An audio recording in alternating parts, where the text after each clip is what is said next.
আপনারা কেন বলেন দেখি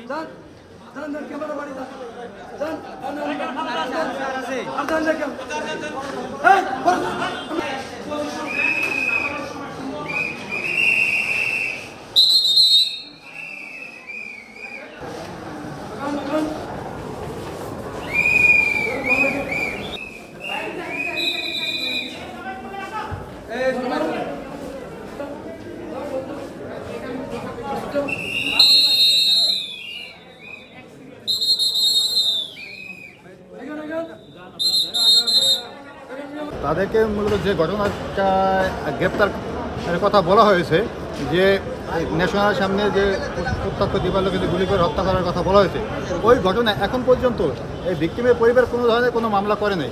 এবং আমার যে আসামি তাদের বিরুদ্ধে কোনো ধরনের কোনো সন্দেহ ভিক্টিমের পরিবার থেকে এখন পর্যন্ত কোথাও করা হয় নাই।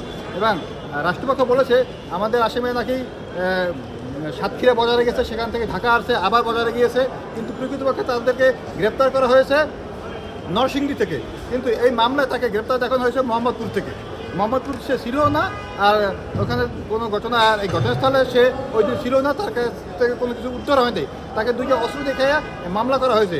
এই অস্ত্র দিয়ে এই ঘটনা ঘটছে কিনা সে ধরনের প্রমাণ এখন পর্যন্ত তারা দিতে পারেনি, কারণ এটা পরীক্ষা নিরীক্ষার বিষয় আছে, ফরেন্সিকের রিপোর্টের বিষয় আছে।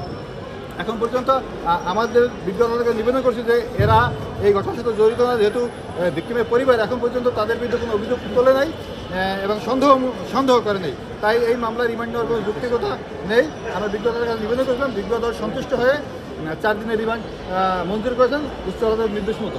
এবং ওই রিমান্ডে নেওয়ার আগে আসামি মেডিকেল পরীক্ষারও নির্দেশ প্রদান করছে।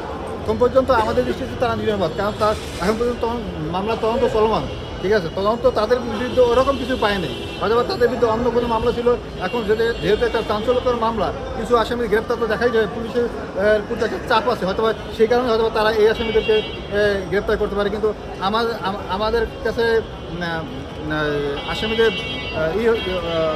তাদের সাথে কথা বলছে, তারা বলছে এই ঘটনার সাথে তারা জড়িত না। সূচনা এখন পর্যন্ত ফরেন্সিক রিপোর্ট হইয়া পরীক্ষা নিরীক্ষার একটা বিষয় আছে।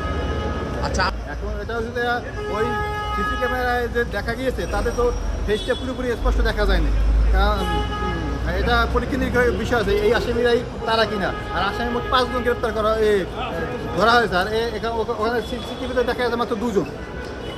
আচ্ছা, পেশা তারা ব্যবসা বাণিজ্য করে, এই ধরনের কথা তার মামলায় লাগে না।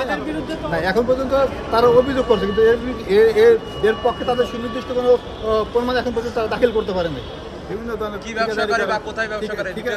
ঠিকাদারি করে, আরও অন্য ব্যবসা আছে এরকম। আচ্ছা।